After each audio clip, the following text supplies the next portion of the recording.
क्या ईरान पर अमेरिका फिर हमला करने वाला है? ये सिर्फ सवाल नहीं, क्योंकि अब जो खबरें आ रही हैं वो इस बात की तस्दीक कर रही हैं कि ईरान के खिलाफ कुछ बड़ा होने वाला है। ट्रंप ने भी कह दिया है कि ईरान पर वो दोबारा हमला कर सकता है। क्या इस बार ट्रंप इजराइल के साथ मिलकर ईरान के सबसे बड़े पावर सेंटर पर हमला करने जा रहे हैं? व्हाइट हाउस से आया ऑर्डर, ईरान पर फिर फटेगा बंकर बस्टर। ईरान के एक एक न्यूक्लियर ठिकाने को बर्बाद करेगा अमेरिका। ट्रंप ने तय कर ली है खामेनेई से बदला लेने की नई तारीख। खामेनेई की ब्रिगेड को चुन चुन कर मारेंगे अमेरिकी हथियार। अब से कुछ दिन पहले महायुद्ध का जो भीषण तूफान ईरान से उठा था वो अब फिर लौटने वाला है, क्योंकि अमेरिकी राष्ट्रपति डोनाल्ड ट्रंप के एक सोशल मीडिया पोस्ट ने बड़ी हलचल मचा दी है। ट्रंप का ये सोशल मीडिया पोस्ट भले ही कुछ शब्दों का है, लेकिन इसके नतीजे बहुत भयानक हो सकते हैं, क्योंकि ट्रंप ने सौगंध खाई है कि अगर जरूरत पड़ी तो ईरान पर दोबारा हमला होगा। यानी जिस जंग को ईरान के खिलाफ एक ब्रेक दिया गया है, वो जंग किसी भी वक्त शुरू हो सकती है। किसी भी वक्त ट्रंप के एक इशारे पर ईरान में तबाही की नई लहर उठ सकती है। किसी भी वक्त ईरान की न्यूक्लियर फैसिलिटी और मिसाइलों के जखीरे को अमेरिकी वायुसेना टारगेट कर सकती है। लेकिन सवाल ये उठता है कि आखिर महायुद्ध का ये नया अलार्म क्यों बजा है? क्यों डोनाल्ड ट्रंप ने अपने गुस्से का स्टीयरिंग ईरान की तरफ मोड़ दिया है? इसे समझने के लिए ईरान के विदेश मंत्री के हालिया बयान को समझना होगा। अपने ताजा बयान में ईरान के विदेश मंत्री अब्बास अराक्ची ने अमेरिकी हमले में ईरान को हुए नुकसान की बात तो कबूली है, लेकिन इस कबूलनामे के पीछे उन्होंने एक बार फिर ईरान की जिद को सार्वजनिक कर दिया है। उन्होंने अमेरिकी धमकियों को नजरअंदाज करते हुए साफ कहा है कि भले ही ईरान की न्यूक्लियर फैसिलिटी को अमेरिकी बॉम्बर ने नुकसान पहुंचाया हो, लेकिन ईरान न्यूक्लियर एनरिचमेंट नहीं छोड़ सकता, क्योंकि ये ईरान के वैज्ञानिकों की उपलब्धि है।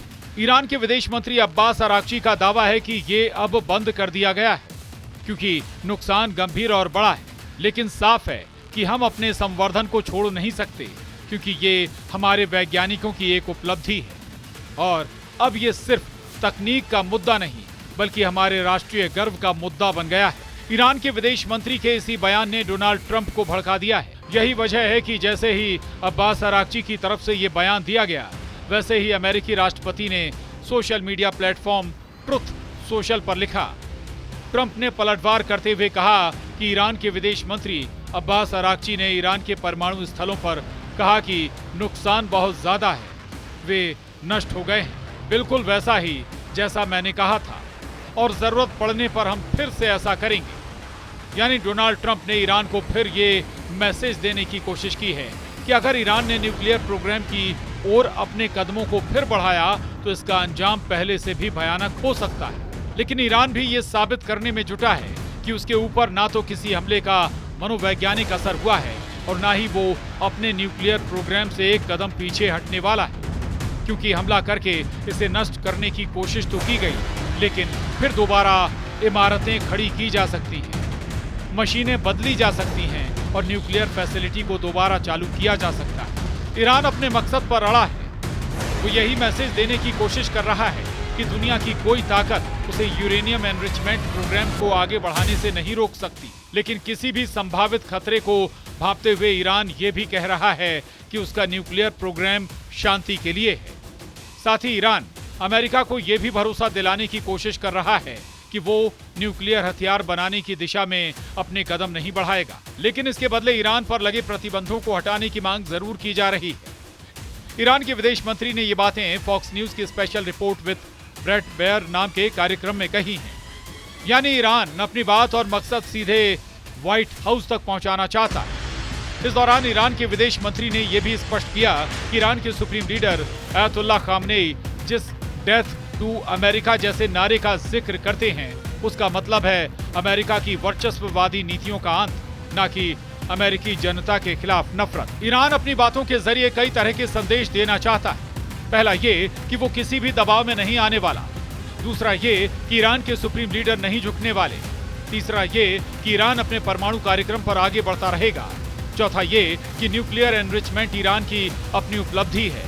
पांचवा ये कि उसका न्यूक्लियर प्रोग्राम शांति के लिए है। और छठा ये कि पश्चिमी देशों को ईरान पर लगी पाबंदियां हटानी चाहिए। लेकिन इजरायल और अमेरिका जैसे देश किसी भी कीमत पर ये नहीं चाहते कि ईरान परमाणु शक्ति बने, क्योंकि ईरान के हाथों में न्यूक्लियर हथियारों को बहुत बड़ा खतरा माना जा रहा है और ट्रंप इस खतरे का जिक्र पहले भी करते आए हैं। उधर अमेरिकी राष्ट्रपति का दावा है कि वो 25 सालों से कह रहे हैं कि एक नागरिक होने के नाते भी आप उन्हें परमाणु हथियार नहीं रखने दे सकते, और यही हुआ। इसे नष्ट कर दिया गया है। उन्हें फिर से शुरू करने में कई साल लगेंगे और मुझे सचमुच लगता है कि ये शायद आखिरी चीज है। उन्हें एक भयानक युद्ध से उबरना है। मेरा मानना है कि फोर्डो साइट पूरी तरह से तबाह हो गई थी। उनको वहां से कुछ भी बाहर निकालने का मौका नहीं मिला, क्योंकि हमने तेजी से काम किया। अगर हम 2 सप्ताह में हमला करते तो शायद वो ऐसा कर लेते, लेकिन इस तरह के सामान को हटाना बहुत मुश्किल है और खतरनाक है। उन्हें पता था कि हम आ रहे हैं। दुनिया 13 जून 2025 का वो दिन नहीं भूल सकती जब इजरायल की तरफ से ईरान पर हमला किया गया था। ईरान के न्यूक्लियर ठिकानों और खामनेई के कासम खास वैज्ञानिकों को टारगेट करके इजरायल ने ईरान पर ये हमले किए थे। उस वक्त इजरायल ने ईरान के कई सैन्य कमांडरों और न्यूक्लियर वैज्ञानिकों को ढेर करने का दावा किया था। इस दौरान अमेरिका की मदद से फोर्डो जैसे बेहद संवेदनशील अंडरग्राउंड अड्डों पर B-2 बॉम्बर के जरिए बंकर बस्टर बमों से सीधा हमला किया गया था। यही नहीं, फोर्डो समेत ईरान के 3 न्यूक्लियर साइट पर भीषण प्रहार किया गया था। उस वक्त अमेरिकी राष्ट्रपति की तरफ से कहा गया कि ईरान अपने न्यूक्लियर अभियान में कई साल पीछे चला गया है। उस वक्त आई सैटेलाइट तस्वीरों से भी न्यूक्लियर फैसिलिटी पर हुई तबाही साफ नजर आ रही थी, लेकिन ईरान की तरफ से यह दावा किया गया था कि उसके न्यूक्लियर प्रोग्राम को नाम मात्र का नुकसान हुआ है और जल्द ही वो दोबारा अपना न्यूक्लियर प्रोग्राम शुरू करेगा। कुछ इसी तरह का मैसेज इस बार ईरान के विदेश मंत्री की तरफ से दिया जा रहा है। लेकिन एक बात यह भी है कि ईरान अब तक जो सब कुछ कबूल नहीं कर रहा था, उस तबाही का भी सच अब्बास अराक्ची ने कबूल कर लिया है, और वो ये कि अमेरिका ने जहां जहां हमले किए वहां ईरान को जबरदस्त नुकसान पहुंचा है। ईरान के खिलाफ जिस जंग में अमेरिका कूदा है, उस जंग को इजरायल की तरफ से शुरू किया गया है, और अब जब एक बार फिर एक नई जंग को हवा मिल रही है, तब ईरान की तरफ से आई एक खबर ने दुनिया में साइबर सनसनी फैला दी है, क्योंकि ये खबर उन्हीं 12 दिनों की जंग से जुड़ी है जिन 12 दिनों में इजरायल और अमेरिका ने ईरान के ऊपर हमले किए थे। इस नई खबर के मुताबिक ईरान और इजरायल के बीच 12 दिन की जंग से एक नया मोर्चा खोला गया, और ये मोर्चा था साइबर वॉर का। ईरान के सूचना और संचार प्रौद्योगिकी मंत्रालय के मुताबिक इन 12 दिनों में देश पर 20,000 से ज्यादा साइबर हमले हुए, और ये हमले बाहर से किए जा रहे थे। इन साइबर हमलों में पेट्रोल पंप, अस्पताल, पेमेंट सिस्टम और खुदरा बाजार को टारगेट किया गया, यानी ईरान के आम लोगों की जिंदगी की रीढ़ पर हमला किया गया। ईरान के मंत्री सत्तार हाशमी ने संसद में जानकारी देते हुए कहा, हमने ऐसी जटिल साइबर जंग पहले कभी नहीं देखी। पहली ही रात में एक विशेष टास्क फोर्स बनाई गई ताकि देश की डिजिटल नब्ज पर नजर रखी जा सके, लेकिन इसका सबसे गहरा असर पड़ा डिजिटल इकोनॉमी पर। 10 मिलियन लोग जो इस क्षेत्र पर निर्भर थे, उनमें से 30% ने अपनी नौकरियां खो दी। ये सिर्फ डेटा की लड़ाई नहीं थी, ये एक ऐसी चुपचाप चलने वाली जंग थी जहां ना गोली चली ना बम गिरा, लेकिन ईरान का पूरा सिस्टम हिल गया। यानी उन 12 दिनों की जंग में ईरान को चौतरफा नुकसान उठाना पड़ा।